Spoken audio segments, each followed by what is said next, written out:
Welcome back to my channel. मी शिवानी तुम्हा सगळ्यांचं स्वाद किचन ह्या यूट्यूब चॅनलवर अगदी मनापासून स्वागत करते. रोजचा तोच नाश्ता जर तुम्ही खाऊन कंटाळा असाल आणि जर तुम्हाला काहीतरी वेगळं खायचं आहे तर ही रेसिपी खास तुमच्यासाठीच आहे. चला तर मग अशा आगळ्या वेगळ्या आणि युनिक रेसिपीला सुरुवात करूयात. पण त्याआधी जर तुम्ही चॅनलवरती नवीन असाल आणि अजूनही चॅनलला सबस्क्राईब केलं नसेल तर प्लीज चॅनलला सबस्क्राईब करून व्हिडिओ शेवटपर्यंत बघून व्हिडिओला एक नक्की लाईक करा.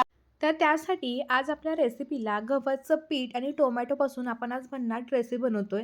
गव्हाचं पीठ आणि टोमॅटो आपल्या सगळ्यांच्या घरी इझिली अवेलेबल असतात, त्यामुळे ही रेसिपी आपण अगदी झटकीपट आणि कमी साहित्यात कमी वेळात बनवू शकतो. चला तर इथं बघा, आता मी साधारणपणे 2 ते 3 मीडियम साईजचे टोमॅटो घेतले. टोमॅटो मी स्वच्छ धुवून घेतले आणि त्यानंतर टोमॅटोचे मी अर्धे अर्धे असे भाग करून घेतलेले आहेत. जर तुमच्याकडे टोमॅटो छोटे असतील तुम्ही तर 4 ते 5 पण टोमॅटो घेऊ शकता. आता टोमॅटोचा आकार किती आहे ह्याच्यावरती टोमॅटोचं प्रमाण पण ठरू शकतं. त्यानंतर एका मिक्सरच्या भांड्यामध्ये आता आपण हे 3 ते 4 जे टोमॅटो मी घेतले होते ते मी अशा पद्धतीनं अर्धे कट करून घातले.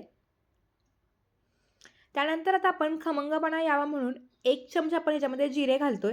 आता पाणी न घालता हे सगळं अगदी बारीक असं वाटून घेणार आहोत. टोमॅटोमध्ये भरपूर प्रमाणात मॉइश्चर असतं, त्यामुळे पाणी घालण्याची अजिबात गरज लागत नाही. आता इथे तुम्ही बघू शकताय अगदी छानपैकी हे बारीक तयार झालंय आणि टोमॅटो लाल रंग असल्यामुळे अगदी लाल रंग असा देखील पेस्ट आलाय. आता ही संपूर्ण पेस्ट आपण एका परातीमध्ये काढून घेणार आहोत.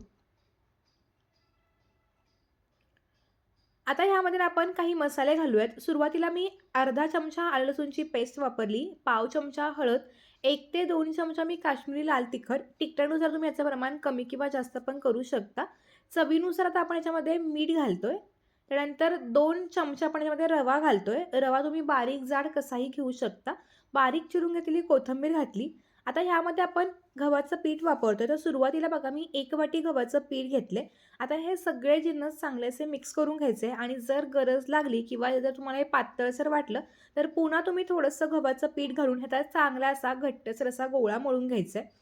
टोमॅटोमध्ये भरपूर प्रमाणात व्हिटॅमिन सी असतात आणि त्यामुळं आपण टोमॅटोचा वापर जो आहे किंवा जो आपण रेसिपीमध्ये भरपूर केला पाहिजे आणि म्हणूनच मी टोमॅटोपासून आज अशी छान रेसिपी दाखवते. बरेच जण टोमॅटो खात नाही, तर त्यावेळी तुम्ही नक्की ही त्यांना रेसिपी करून देऊ शकता. आता हा गोळा मला थोडासा पातळसर वाटत होता म्हणून मी पुन्हा थोडंसं गव्हाचं पीठ घातलं. आता हा जो गोळा आहे तो पुन्हा मी चांगला असा घट्ट असा मळून घेते. आता इथं बघा तुम्ही बघू शकता अगदी छान असा घट्टसर गोळा तयार झालेला आहे.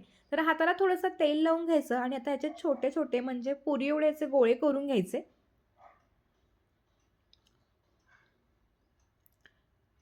इथं मला 1.5 वाटी गव्हाचं पीठ लागलं होतं आणि ह्यामध्ये साधारणपणे ह्या 21 ते 22 असे गोळे तयार होतात. आता तुम्ही गोळा किती घेताय किंवा किती मोठा घेताय ह्याच्यावरती याचं प्रमाण ठरू शकतं.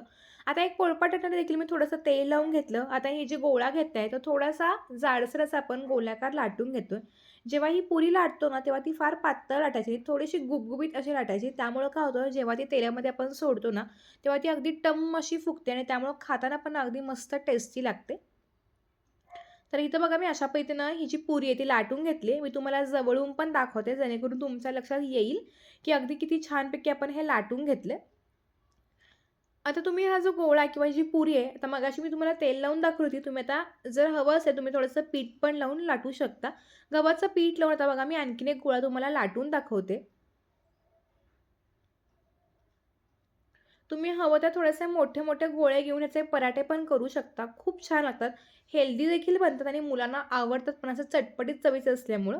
तर आता बघा सगळं लाटून तयार आहे. त्यासाठी इथं बघा मी गॅसवरती एका कढईमध्ये तेल गरम करायला ठेवलं होतं. तेल चांगलं गरम झाल्यानंतर पुरी अशा पद्धतीने मी तेलामध्ये सोडून दिली आणि त्यानंतर थोडंसं तेल उडवायचं आणि चमच्यानं थोडंसं प्रेस करत आपण ही जी टोमॅटोची पुरी केली ती छानपैकी अशी टम्मदार फुगते बघा. पुरी टम्म फुगली ना की 2 मिनिटं थांबून आता ही पुरी आपण पलटवून घेणार आहोत. अगदी मस्त अशा ह्या पुऱ्या तयार होतात. त्यामुळे तुम्ही नक्की अशी ही टोमॅटो आणि गव्हाच्या पिठाची ही टोमॅटोची खमंग पुरी नक्की बनवू शकता. मला खात्री आहे जेव्हा तुम्ही ही रेसिपी बनवून बघाल तेव्हा तुम्हाला पण ती खूप म्हणजे खूप आवडेल. जेव्हा आपण पुरी तेलामध्ये सोडत असतो तेव्हा गॅस मध्यम ठेवायचा आणि चमच्यानं अशा पद्धतीनं तेल उडवलं की आणि थोडंसं प्रेस केलं की ह्या पुऱ्या अगदी टम्म फुगतात. कोथिंबीर घातल्यामुळे दिसताना पण बघा अगदी छान आणि अट्रॅक्टिव्ह अशी पुरी दिसते. पुरी आपण तेलामध्ये फ्राय करत असतो त्यावेळी गॅस अजिबात बारीक करायचा नाही, नाहीतर ती जी पुरी असते ती फार जास्त तेल ओढून घेते. थोडासा मध्यम गॅस आणि मोठ्या गॅसवरतीच या पुऱ्या आपण दोन्ही बाजून अगदी छानपैकी टम्म अशा फुगवून घ्यायच्या. सकाळच्या नाश्त्यामध्ये असू दे, संध्याकाळच्या वेळी काहीतरी वेगळं हवं आहे किंवा पार्टी म्हणून तुम्हाला काहीतरी करायचं आहे, तर अगदी घरच्या घरी कमी साहित्यामध्ये अशा छानपैकी ह्या पुऱ्या नक्कीच करू शकता. अगदी मस्त लागतात. सगळ्या पुऱ्या बघा माझ्या अगदी टम्म अशा फुगलेल्या आहेत. दह्यासोबत किंवा कोणत्याही चटणीसोबत ह्या टोमॅटोच्या पुऱ्या अगदी मस्त लागतात. ह्या तेलही अगदी कमी पितात आणि जशा गार झाल्यानंतर देखील त्या अगदी आहे अशा टम्म फुगलेल्या राहतात. त्यामुळे तुम्ही नक्की एकदा ही रेसिपी करून बघा. मला खात्री आहे आणि जर तुम्हाला हा व्हिडिओ आवडला असेल तर व्हिडिओला लाईक करून व्हिडिओ कोणत्या गावातून किंवा कोणत्या शहरातून बघताय हे मला कमेंट करून सांगायला पण विसरू नका. मी तुम्हाला एक पुरी फोडून देखील किंवा तोडून देखील दाखवते. तर अगदी मस्त बघा, छान मस्त झाले आणि दह्यासोबत अशी टोमॅटोची खमंग पुरी खाणे म्हणजे अप्रतिम चवी लागते. ही युनिक रेसिपी तुम्हाला कशी वाटली हे मला कमेंटद्वारे कळवायला विसरू नका आणि जर हा व्हिडिओ आवडला असेल तर हा व्हिडिओ तुम्ही कोणत्या गावातून किंवा कोणत्या शहरातून पाहताय हेही मला कमेंट करून सांगायला विसरू नका. चला तर भेटूत एका नवीन आणि इंटरेस्टिंग व्हिडिओ सोबत. तोपर्यंत धन्यवाद.